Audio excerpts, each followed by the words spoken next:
Sarah walked quietly through the empty school hallway, her books clutched tightly against her chest. At 17, she was smaller than most students in her grade, standing barely 5 feet tall, with a slight frame that made her appear even younger.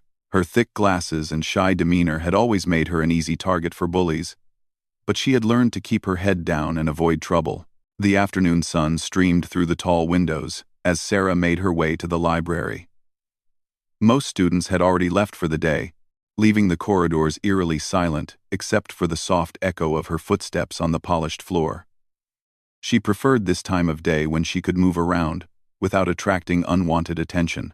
As she turned the corner near the gymnasium, Sarah heard loud voices coming from the direction of the parking lot. Through the glass doors, she could see a group of older boys gathered around something, their voices growing more aggressive by the minute. Her instinct told her to walk away, but something made her pause and look closer. Jake Morrison stood in the center of the group, his muscular frame towering over the other students. At 19, he had repeated his senior year twice and was known throughout the school as someone you didn't want to cross. His reputation for getting into fights was well established, and most students gave him a wide berth. Today, he seemed particularly agitated, his face red with anger as he gestured wildly at his friends. "I'm telling you, someone keyed my car," Jake shouted, pointing at the long scratches running along the side of his black pickup truck. "When I find out who did this, they're going to pay big time." His friends nodded in agreement, feeding off his anger.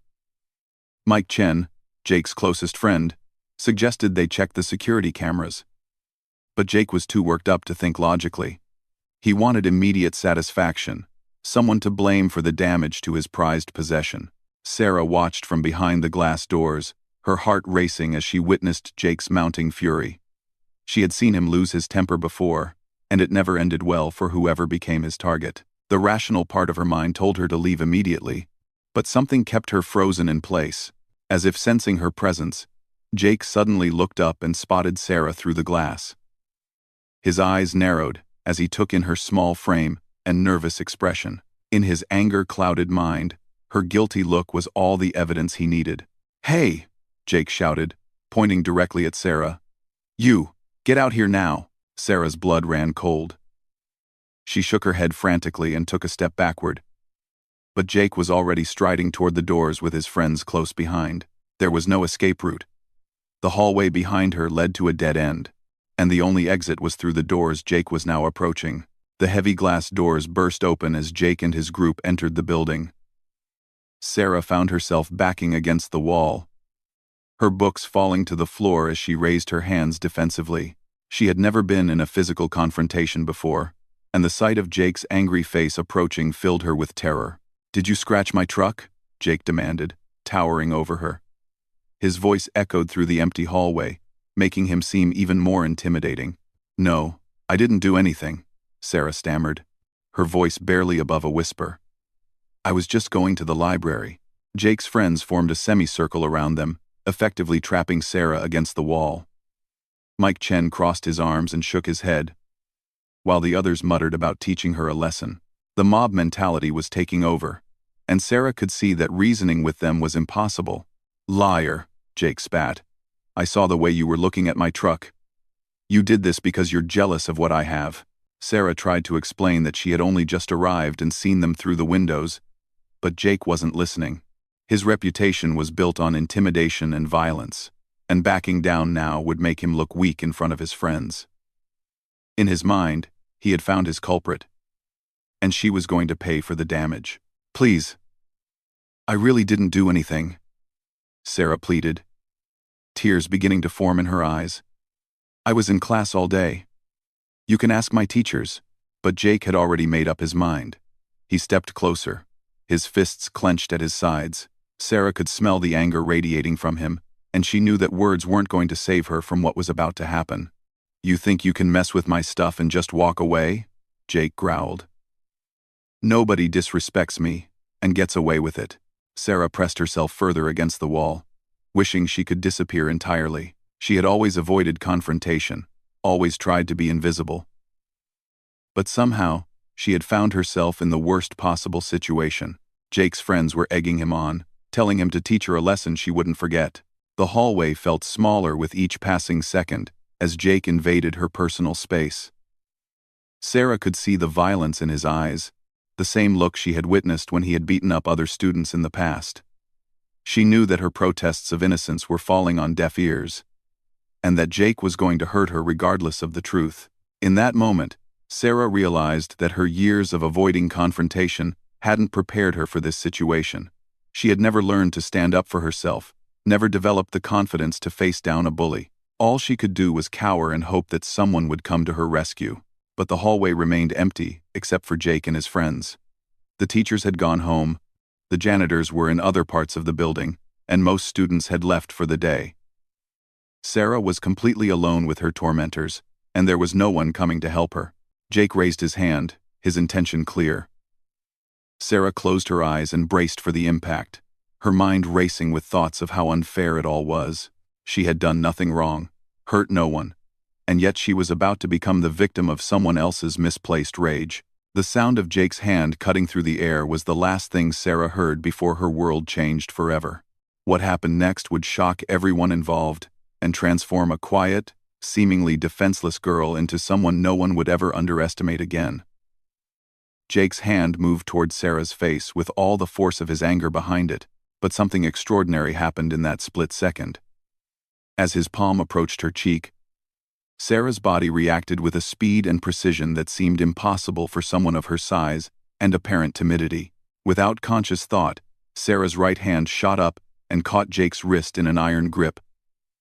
Her fingers, which had seemed so delicate moments before, now clamped down with surprising strength. Jake's confident smirk vanished as he felt the unexpected resistance, replaced by confusion and the beginning of pain. Before Jake could process what was happening, Sarah's left hand moved in a blur. Her palm struck upward into Jake's elbow joint with surgical precision, hyperextending his arm in a way that sent lightning bolts of agony through his entire limb. The technique was flawless, executed with the kind of skill that only came from years of intensive training. Jake's scream pierced the silence of the hallway. It wasn't the controlled grunt of someone experiencing minor discomfort, but the high-pitched wail of genuine anguish. His knees buckled as Sarah maintained her grip on his wrist while keeping pressure on his hyperextended elbow. In less than 3 seconds, the powerful bully had been reduced to a sobbing, pleading mess. "Let go! Let go!" Jake screamed, his voice cracking with pain and panic. "You're breaking my arm!" Sarah's expression had changed completely. The frightened, cowering girl was gone, replaced by someone with cold, calculating eyes and perfect posture. She held Jake's arm in a position that caused maximum pain while requiring minimal effort on her part. Her breathing remained steady and controlled, showing no sign of the fear that had gripped her moments earlier. Mike Chen and the other boys stood frozen in shock. They had expected to watch their friend easily overpower the small girl, maybe rough her up a little to teach her a lesson. Instead, they were witnessing something that defied everything they thought they knew about power and strength. Their leader, the most feared student in school, was completely helpless in the hands of someone they had dismissed as weak. "What the hell is happening?" Mike whispered to the others, but no one had an answer. They watched in stunned silence as Sarah maintained her hold on Jake's arm, her technique so precise that any movement he made only increased his agony. Sarah's voice was calm and steady when she finally spoke. "You made a mistake," she said quietly. "You assumed that because I'm small and quiet, I'm helpless. You couldn't have been more wrong." Jake tried to pull away, but Sarah's grip was unbreakable. Years of martial arts training had given her not just technique, but an understanding of leverage and anatomy that made her far more dangerous than her appearance suggested. She had been studying various fighting disciplines since she was 7 years old, but she had always kept this part of her life completely separate from school. "Please," Jake whimpered, tears streaming down his face. Sarah tilted her head slightly, as if considering his words. "But you did mean to hurt me," she replied. "You were going to hit me because you needed someone to blame for your truck. You chose me because you thought I couldn't fight back." The pain in Jake's arm was excruciating, but the humiliation was even worse. His reputation as the toughest guy in school was crumbling before his eyes, and his friends were witnessing every moment of his defeat. He had never been in a situation where he couldn't use his size and strength to dominate, and the helplessness was overwhelming. Sarah had grown up as the daughter of a self-defense instructor who specialized in teaching women how to protect themselves. Her father had insisted she learn multiple martial arts disciplines, not because he expected her to fight, but because he wanted her to have confidence and options if she ever found herself in danger. She had excelled at Brazilian Jiu-Jitsu, Krav Maga, and traditional boxing, but she had always hoped she would never need to use her skills. The transformation in Sarah's demeanor was complete. Gone was the nervous, apologetic girl who had tried to explain her innocence. In her place stood someone who radiated quiet confidence and controlled power. She had spent years learning to appear harmless while developing skills that could neutralize threats twice her size. "I could break your arm right now," Sarah said matter-of-factly.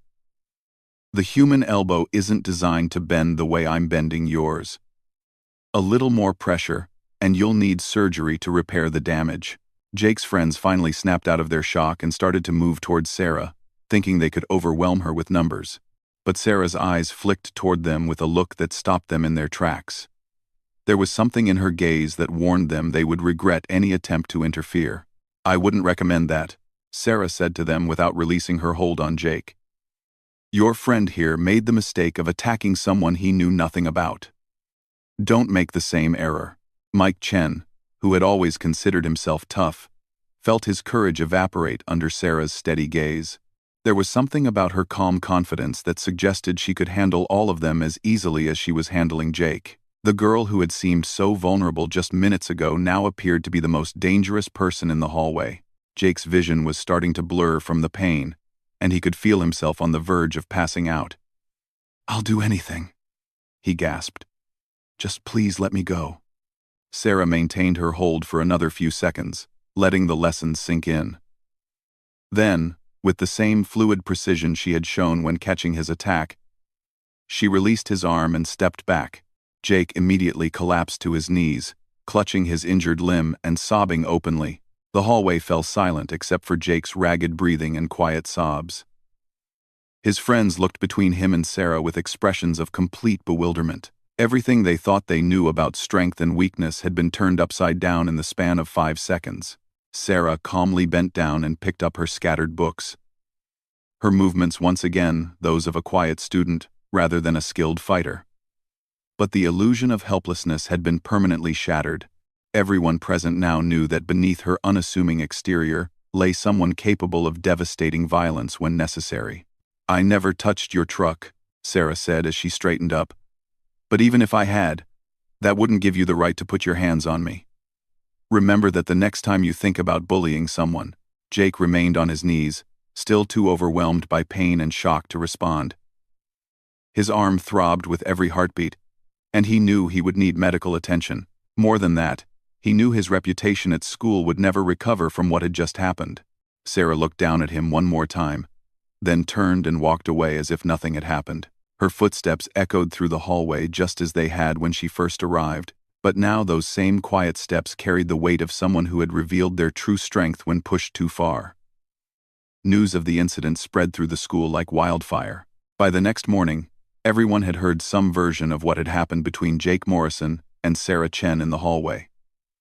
The details varied wildly, depending on who was telling the story, but the core facts remained consistent. The school's most feared bully had been defeated by the quiet girl no one had ever noticed. Sarah arrived at school to find herself the center of attention for the first time in her academic career. Students who had never spoken to her before now watched her with a mixture of curiosity, respect, and wariness. Some whispered as she passed, sharing theories about how such a dramatic reversal could have occurred.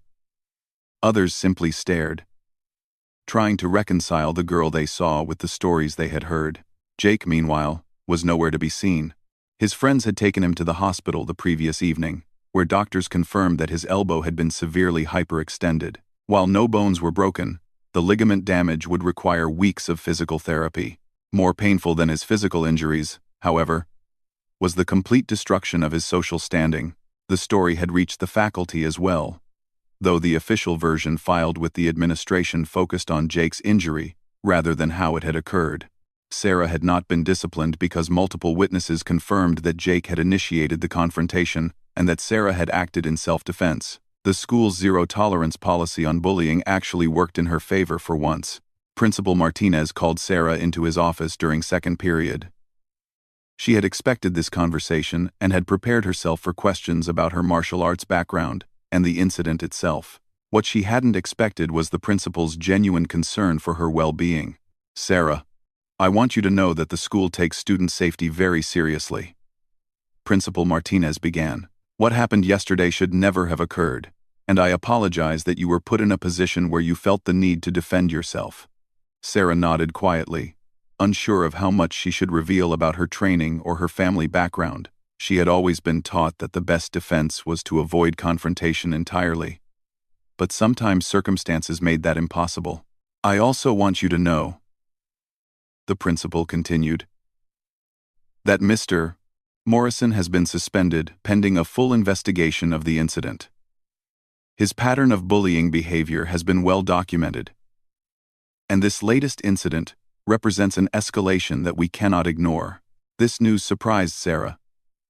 She had expected the administration to find some way to blame her for what had happened, or at least to treat it as a mutual altercation. Instead, it seemed that Jake's reputation for violence was finally catching up with him. During lunch, Sarah found herself approached by students she had never interacted with before. Some wanted to thank her for standing up to Jake, sharing their own stories of intimidation and harassment at his hands. Others were curious about her martial arts training, having heard rumors that she was some kind of secret fighter. Emma Rodriguez, a girl from Sarah's English class, sat down across from her with obvious nervousness. "I just wanted to say thank you," Emma said quietly. "Jake cornered me in the stairwell last month and, well, he scared me really badly. I never thought anyone could make him back down." Similar conversations continued throughout the day, as Sarah discovered just how many students had suffered under Jake's reign of terror. Teachers, too, seemed to view her differently. Some appeared concerned about having a student with dangerous skills in their classes, while others seemed relieved that someone had finally put Jake in his place. The most significant change, however, was in Sarah herself. For years, she had hidden her abilities and tried to make herself invisible to avoid attracting the wrong kind of attention. She had convinced herself that strength without the confidence to use it was worthless. But yesterday's confrontation had forced her to acknowledge that she possessed both the skills and the courage to protect herself when necessary. When Jake finally returned to school a week later, his arm still in a sling, the dynamic between him and the rest of the student body had fundamentally shifted. Students no longer moved out of his way in the hallways or fell silent when he approached. His friends, embarrassed by their association with someone who had been so thoroughly defeated, began to distance themselves from him. Jake himself seemed like a completely different person. The swaggering confidence that had defined his personality was gone, replaced by a cautious awareness of his own vulnerability. He avoided eye contact with other students and spoke only when spoken to. The incident with Sarah had shattered more than his elbow. It had broken his entire sense of self. Sarah, meanwhile, found herself in the unexpected position of having to navigate newfound respect from her classmates. Students sought her out for advice on dealing with bullies, and some even asked if she could teach them self-defense techniques. She was careful to emphasize that fighting should always be a last resort. But she also understood the importance of being prepared to defend oneself when necessary. The administration used the incident as a catalyst for implementing new anti-bullying programs and self-defense classes. Sarah's father was invited to speak to students about personal safety and conflict resolution, though he was careful not to reveal his relationship to Sarah in order to protect her privacy. As weeks passed, Sarah began to embrace her new role as someone who stood up for those who couldn't stand up for themselves. She started a self-defense club that met after school, teaching basic techniques to students who wanted to learn how to protect themselves. The club grew quickly, attracting students of all sizes and backgrounds who wanted to develop confidence along with physical skills. Jake's behavior changed dramatically as well. Gone was the aggressive bully who had terrorized younger students. In his place was someone who seemed genuinely remorseful for his past actions. He began volunteering with the school's peer mediation program, using his experience as both a perpetrator and victim of violence to help other students resolve conflicts peacefully. The incident had taught everyone involved important lessons about assumptions, strength, and the consequences of actions. Jake learned that true strength came from protecting others rather than intimidating them. Sarah discovered that hiding her abilities hadn't protected her from confrontation, but that being prepared to defend herself when necessary had given her the confidence to help others.